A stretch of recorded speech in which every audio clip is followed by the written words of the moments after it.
हरियाली तीज की बहुत बहुत शुभकामनाएं देता हूं और 76वें वन महोत्सव के शुभारंभ के लिए आप आए, इसके लिए भी आप सभी को मैं बहुत बहुत ढेर सारी शुभकामनाएं देता हूं। आज सभी को मालूम है कि आज हरियाली तीज है और हमारी संस्कृति में हरियाली तीज का बहुत बड़ा महत्व है और उस महत्व के कारण आप देखते हैं हरियाणा राजस्थान हरियाली तीज ये हमारा वन महोत्सव के कार्यक्रम होते हैं।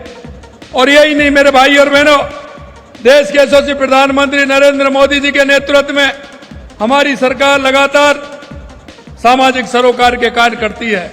सामाजिक सरोकार के कार्य वो होते हैं जो सिर्फ जनता से जुड़े रहते हैं, हमारे पर्यावरण को भी ठीक करते हैं और हमारे आने वाले समय में हमारे आने वाली पीढ़ी को उसका लाभ मिलता है। देश के यशस्वी प्रधानमंत्री नरेंद्र मोदी जी के नेतृत्व में लगातार हम काम कर रहे हैं, चाहे हमारी बेटी बचाओ बेटी पढ़ाओ की योजना हो, चाहे स्वच्छता का अभियान हो या पर्यावरण को लेकर के हमारा ये वन महोत्सव हो। मित्रों, मैं कहना चाहता हूं, राजस्थान को आप अच्छी तरह से जानते हैं कि राजस्थान में किसकी आवश्यकता है और यही देखते हुए हमने पिछली साल निर्णय लिया था कि राजस्थान में हम 5 साल में 50 करोड़ वृक्ष लगाने का काम हमारी सरकार करेगी। और मैं धन्यवाद देना चाहता हूं आप सभी को कि पिछले साल में हमने 7 करोड़ पौधे लगाने का लक्ष्य लिया था, लेकिन उससे भी कहीं ज्यादा आपने वृक्ष लगाने का काम किया और अब की बार हमने इस साल 10 करोड़ पौधा लगाने का लक्ष्य लिया है। लेकिन मुझे पता है कि आज तक लगभग हम काफी संख्या में आगे निकल गए और आज के दिन ही लगभग 2.5 करोड़ पौधे लगाने का संकल्प है हमारा, जो आज हम शाम तक उसका पूरा करेंगे। मैं आपसे इतना कहना चाहता हूं क्योंकि ये तीज का त्योहार, हम कहते हैं ना, तीज त्योहार बावड़ी लेडू भी गणगौर, क्योंकि जब ये तीज का त्योहार आता है तो यहां से हमारे त्योहारों का उत्सव प्रारंभ हो जाता है। लगातार तीज के त्योहार से लगातार हमारे त्योहारों का उत्सव होता है और जब गणगौर आती है तो हमारे त्योहारों का कम हो जाते हैं। इसलिए मैं आपसे कहना चाहता हूं, यह पर्व माता पार्वती और भगवान शिव को भी समर्पित है। आप देखते हैं सावन का महीना है, भगवान शिव की हम आराधना करते हैं, हम जल चढ़ाते हैं। हमारी माता बहनें पूरे सावन के महीने में व्रत भी रखती हैं, भगवान शिव की आराधना और उपासना से जुड़ा हुआ है। और हम भोलेनाथ के जयकारों से और हम कावड़ लेकर के आते हैं और भोलेनाथ पर चढ़ाते हैं। ये हमारी संस्कृति है और ये हमारा उत्सव का समय होता है और इसी समय पर ये हमारा वन महोत्सव होता है। बाबा भोलेनाथ हमारे प्रदेश पर, देश पर अपनी कृपा बरसाए हुए हैं। आप देख रहे हैं कि पिछली साल भी अच्छी बारिश हुई थी, राजस्थान के हमारे सभी बांध भर गए थे और इस बार भी आप देख रहे हैं, क्योंकि यह जुलाई का महीना है, अभी अगस्त और सितंबर बाकी है, लेकिन जुलाई के महीने में आधे से ज्यादा हमारे बांध भर चुके हैं और आप देख रहे हैं लगातार बारिश हो रही है। इंद्र भगवान की कृपा हो रही है, भोलेनाथ की कृपा हो रही है, बंसी वाले की कृपा हो रही है। आप देख रहे हैं कि बीसलपुर बांध हमारा जुलाई के महीने में पहली बार लगातार दूसरी साल खुला है। ये हमारे लिए शुभ संकेत है। यही नहीं, नवनेरा बांध के अभी गेट खोलने का काम किया। ईसरदा बांध हमारा पूरी तरह से भर गया, जो हमारी ईआरसीपी के प्रोजेक्ट में आता है। इसलिए मैं मेरे भाइयों कहना चाहता हूं, यह सीजन पौधे लगाने का सीजन है। आप सभी से मैं अनुरोध करता हूं और विशेषकर मैं मेरे उन छात्रों को, आने वाली उस युवा पीढ़ी को भी अनुरोध करना चाहता हूं कि पर्यावरण हमारे स्वास्थ्य के लिए बहुत आवश्यक है। पर्यावरण हमारे प्रदेश के लिए, हमारे देश के लिए बहुत आवश्यक है। हम पर्यावरण को सुधारने का काम करेंगे। मैं देखता हूं कि जब हम गाड़ी लेकर के घर से निकलते हैं तो हम प्रदूषण करते हैं, लेकिन जब हम वृक्ष लगाते हैं तो उसका बहुत बड़ा महत्व है, क्योंकि वृक्ष हमारे लिए ऑक्सीजन देता है, हमारे पर्यावरण को ठीक करने का काम करता है। विशेषकर आपने देखा होगा कि जो पीपल का वृक्ष है, अगर वो लगाते हैं तो वो हजारों सालों की नींव रखता है पीपल और बर्ड ऐसे हमारे वृक्ष हैं और वो ऑक्सीजन देने का काम करते हैं और हमारे पर्यावरण को सुधारते हैं।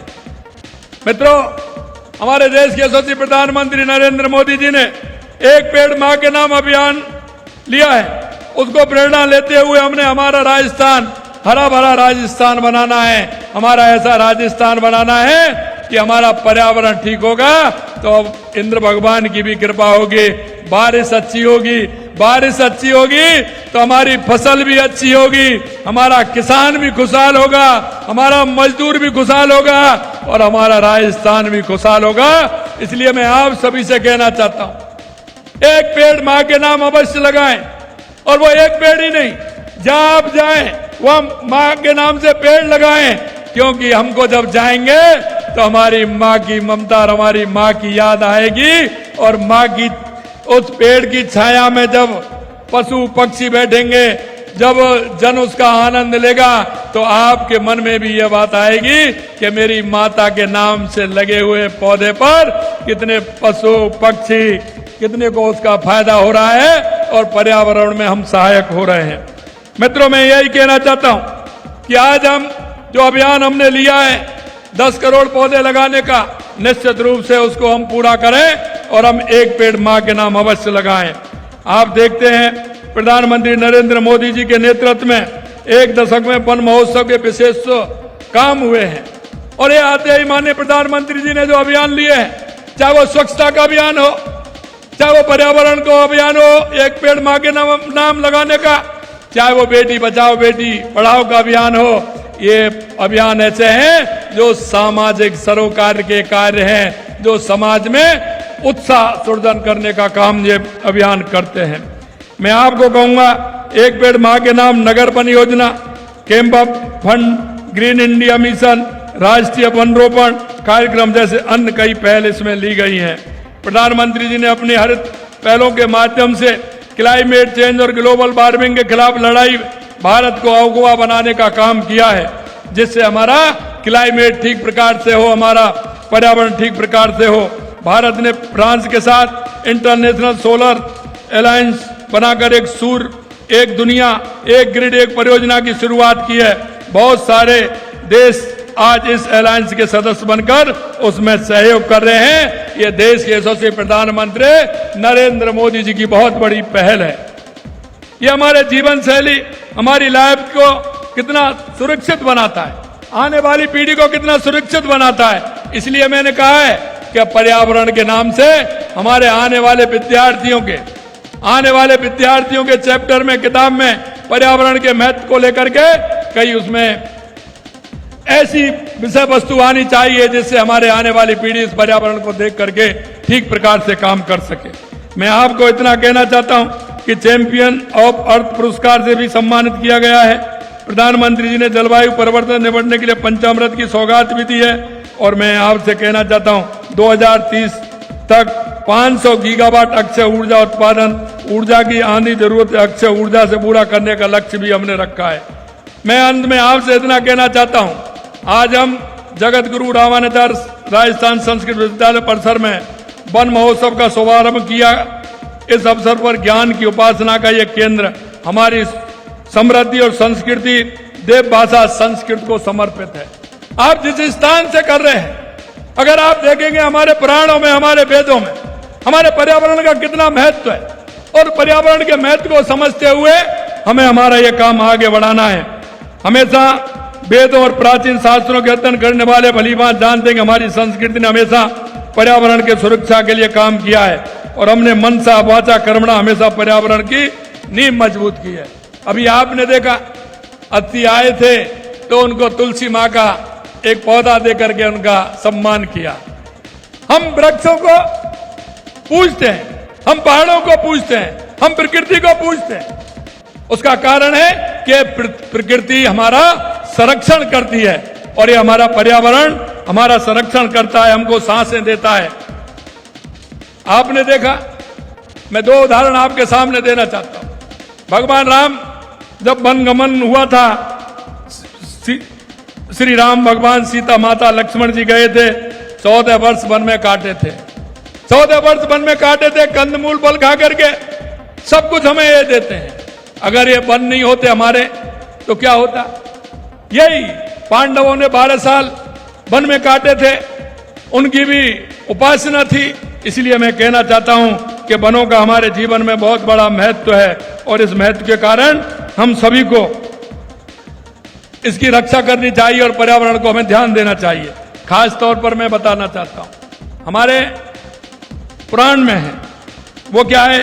खास तौर पर पीपल का वृक्ष जो हजारों पुत्रों के समान होता है, पीपल के वृक्ष को कहा है कि हजारों पुत्रों के समान होता है। दिन रात ऑक्सीजन देने समेत अनेक गुणों से संपन्न पीपल को देवता का सदन कहा जाता है। और राजस्थान में जल और पर्यावरण संरक्षण ऐसी परंपराएं मिसाल हैं जो दुनिया में कहीं नहीं मिलती। आपने देखा होगा मां अमृता देवी, जिसने अपने आप को पर्यावरण के लिए समर्पित कर दिया, अपनी 3 बेटियों समेत 363 लोगों के साथ वृक्षों को बचाने के लिए अपने प्राणों की आहुति दे दी और प्राणों की आहुति देकर के उन्होंने वृक्षों को बचाने का काम किया। और इसीलिए हम मां अमृता देवी वृक्ष संरक्षण धरोहर को संरक्षित करने के लिए जोधपुर के अंदर खेजड़ली में Amrita Devi indigenous plant museum बनवा रहे हैं, जिससे कि लोगों के मन में यह भाव जागृत हो हमारी माता बहनों का कितना समर्पण है। मां अमृता देवी ने अपने आप को पर्यावरण के लिए समर्पित कर दिया। इसलिए सरकार के सहयोग से नगर वन स्थापित करें। हम अभी तक 22 नगर वन स्थापित करने की स्वीकृति हमें मिल चुकी है और अभी 18 हमारे वनों के स्थापना के प्रस्ताव सरकार को, केंद्र सरकार को हमने भिजवाए हैं, उनकी भी हमें स्वीकृति मिल जाएगी। हम एक जिला एक प्रजाति, हमने ये भी कहा है कि हमारे पंचगौरव जिले के लिए हमने एक प्रजाति को प्रमुख रखा है, जिससे हमारे पर्यावरण को उसमें भी आगे आने का काम हम करेंगे। मैं इतना ही कहना चाहता हूं मेरे भाइयों, हम स्थानीय व्यक्ति को वन मित्र भी बना रहे हैं और वन मित्र बनाने वाले वो लोग होंगे जो वन मित्र वो होंगे जो पर्यावरण के लिए सहयोग करेंगे, उनको हम सम्मान करने का भी काम करेंगे। 250 करोड़ रुपए की हरित अरावली विकास परियोजना भी चल रही है। 19 अरावली जिलों में इस मानसून में 3700 हेक्टेयर क्षेत्र में अग्रिम मृदा कार्य करवाकर अगले वित्त वर्ष में वृक्षारोपण करेंगे। हरित राजस्थान बनाने के संकल्प में पहली बार प्रदेश में ग्रीन बजट भी हमने किया है। और मैं कहना चाहता हूं, कर्म भूमि से मातृभूमि में भी हमारा काम हो रहा है, जिससे कि हमारा पानी का संचय होगा तो हमारा वृक्ष अपने आप लगेगा। मित्रों, मैं इतना ही कहना चाहता हूं, वंदे गंगा जल संरक्षण अभियान हमने लिया था। आपके माध्यम से मैं राजस्थान की सभी जन को बहुत बहुत धन्यवाद देना चाहता हूं कि उनके सहयोग से राजस्थान में वंदे गंगा जल संरक्षण अभियान चला। और आज जब हम उस पोखर की, तालाब की, सरोवर की पाल पर जब हम खड़े होते हैं और पूरा पानी जब उसमें भरा होता है तो निश्चित रूप से मन प्रसन्न होता है। और उसके पास में जो हरियाली राजस्थान के तहत वृक्ष लगाए गए हैं, वो वृक्ष भी वो धीरे धीरे वो बढ़ रहे हैं। निश्चित रूप से वो पर्यावरण के क्षेत्र में बहुत बड़ा योगदान हमारा होने वाला है। अंत में मैं आपसे इतना कहना चाहता हूं कि 42,000 जल स्रोतों का काम हमने किया है वंदे गंगा जल संरक्षण अभियान में। मैं आपको इतना ही कहना चाहता हूं मेरे भाई और बहनों, कुछ दायित्व भी हमारे बनते हैं, क्योंकि कल 2 दिन से मन बड़ा व्यथित है कि आपने देखा होगा कि झालावाड़ के अंदर हमारा एक विद्यालय की दीवार ढहने से, गिरने से हमारे 7 छोटे बच्चे, हमारे भाई, ये घटना हुई है, वो चले गए। मैं आपसे इतना ही निवेदन करना चाहता हूं, हमने पहले ही बजट में 3 करोड़ रुपए हमारे इन विद्यालय के लिए, चिकित्सालय के लिए, आंगनबाड़ी केंद्र के लिए, सामुदायिक भवन के लिए हमने 3 करोड़ रुपए हर विधानसभा को दिया है। और अभी आपने देखा हमने एमएलओ को भी पैसा दिया है, कमेटी भी इसमें हमने बनाई है। मैं आपसे भी इतना निवेदन करना चाहता हूं मेरे भाई और बहनों कि आप हमारे बगल में कहीं इस तरह की कोई बिल्डिंग हो, कोई इस तरह का कोई सरकारी हो, चाहे वो किसी व्यक्ति की हो जिसको बारिश के समय में इस तरह की परेशानी हो सकती है, आपसे इतना ही आग्रह, आपके यहाँ पटवारी रहता है, ग्राम सेवक रहता है, शहर के अंदर पार्षद हैं, हमारे कर्मचारी हैं, उनको अवगत कराएं, जिससे कि बारिश के समय में इस तरह की घटनाएं नहीं हो। निश्चित रूप से ऐसी घटनाएं हमारा बहुत ही दुखांत होती हैं। हमारे वो परिवार किस तरह से कष्ट सहता है और हमारे वो बच्चे चले गए, उनके लिए मैं निश्चित रूप से यह कहना चाहता हूं कि इस तरह की घटनाएं आगे घटित नहीं हो, इसके लिए लगातार हमारी सरकार काम कर रही है। अंत में मैं इतना कहना चाहता हूं, वन महोत्सव एक उत्सव नहीं बल्कि पर्यावरण वृक्षों के संरक्षण के प्रति हमारा उत्तरदायित्व है। हमें इस जन आंदोलन का रूप एवं इस मानसून सीजन में अपनी पूजनीय मां के नाम एक पौधा अवश्य लगाएं और अपनी भागीदारी निभाएं। जहां हरियाली एवं खुशहाली है, मेरी कामना है कि हम सब प्रदेश में हरियाली फैलाने के लिए जो प्रयास कर रहे हैं, प्रदेशवासियों के जीवन में खुशहाली लेकर के आएं। और अंत में इतना कहूंगा मैं आप सभी से कि मेरे भाई और बहनों, हमें सारी चीजों को देखना है। हमारा पर्यावरण का संतुलन होगा तो हमारे राजस्थान के अंदर बारिश होगी। आपने देखा लगातार हमारी 1.5 साल से हमारी सरकार पानी के लिए, बिजली के लिए, पर्यावरण के लिए हर क्षेत्र में हमारी सरकार काम कर रही है। चाहे वो युवाओं के रोजगार के लिए हो, चाहे राजस्थान के माध्यम से उद्योग लगाने के लिए हो। मैं आपको इतना ही विश्वास दिलाना चाहता हूं, जिस मन और भाव से आपने हमारी सरकार को चुना है, हमारी सरकार पूर्ण रूप से उस आपके मन और भाव को रखते हुए आपके मन में जो संकल्प पत्र हमने दिया था वो भाव है, निश्चित रूप से उसका पूरा करेंगे। इतना ही मैं कहना चाहता हूं। और आज के इस उत्सव पर तीज की आप सभी को पुनः बहुत बहुत शुभकामनाएं। और हरियाणा राजस्थान में हम बढ़ चढ़ के हिस्सा लें, हमारे राजस्थान को हरियाणा राजस्थान बनाएं।